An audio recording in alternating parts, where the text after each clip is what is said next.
Today we're going to be replacing this old electrical outlet on the outside of our house. See the cover's missing and it just looks pretty old. I'm going to show you guys how to replace it with new outlet and a new bubble cover. In our state, Minnesota, you do need a bubble cover in it's considered a wet location outside, but some other locations like a screened in porch, they consider that a damp location, so you don't need a bubble cover. You can use one of those flip up covers, but for outside, the new code requires that you use a bubble cover and a weather resistant, tamper resistant outlet. It can be 15 amps on a 20 amp circuit. It doesn't matter as long as it's not the only outlet on that circuit, then it doesn't matter. But we're going to show you guys how to do that today. I don't know how this is even in.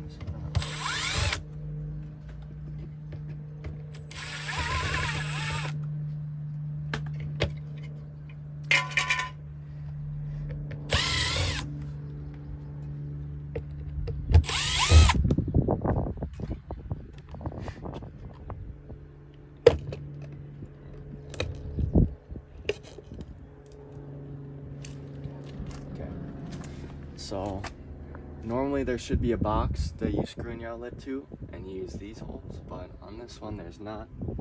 So we'll work with what we got here. And we'll take off. Should probably turn power off before you do any of this.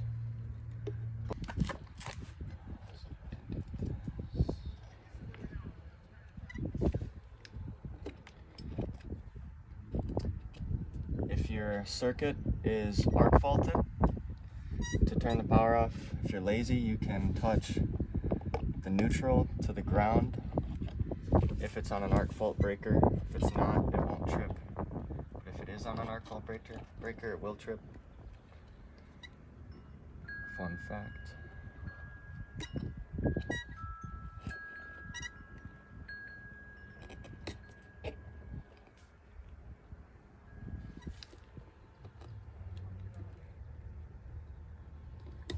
Making nice loops there. Let's go on the side. Some of these outlets nowadays you can backstab. Most of them. You can put them in those little holes and they have a little strip gauge there for how much bare copper to strip out, but I've seen those get loose and I've had to replace them over time, so I like to do it just the loops, especially on outside stuff, because I feel that they get older and worn down a lot quicker.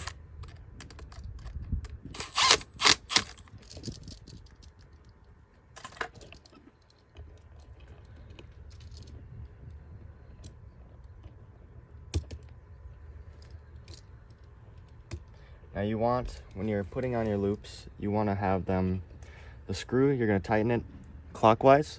You want to have your loop so that when the screw tightens, it tightens the wire around the screw. You don't want to have this, like I have it the right way right now, you don't want it flipped. So that when you tighten the screw, it pushes the wire out. You want it to suck the wire into the screw. If you have it the wrong way, it'll be a lot harder to get it on.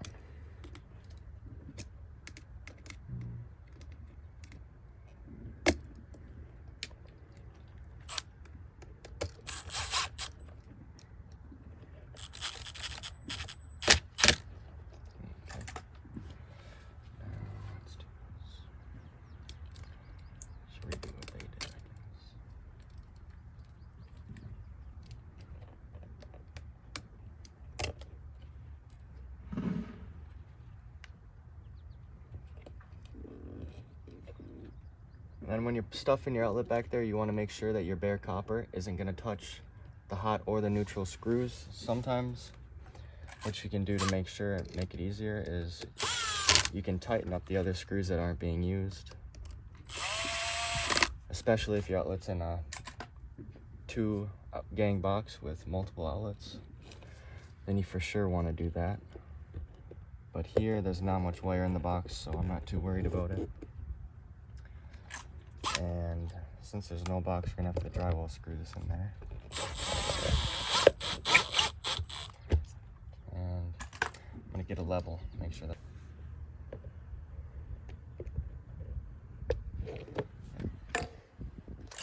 Alright. I just want to make these holes. Okay. So now I got the holes where I want them. Open this up.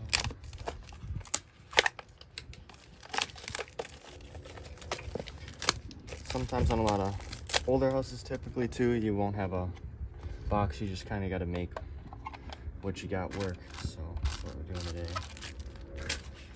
You're gonna get a lot of, like, if you have certain outlets, like this square in here in this bag.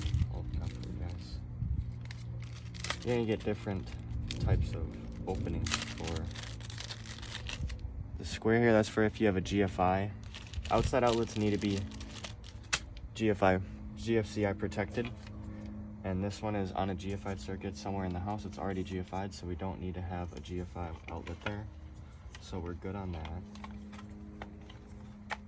But if you're adding like a new circuit or something, then you would need to put a GFI right here outside.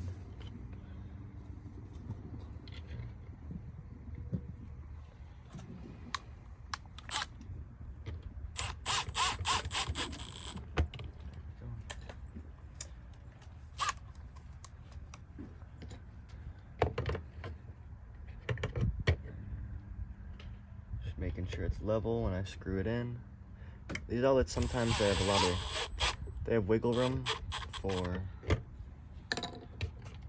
getting it level, so it doesn't need to be perfect. You can wiggle it around after you've tightened it down a little bit, and that should be it.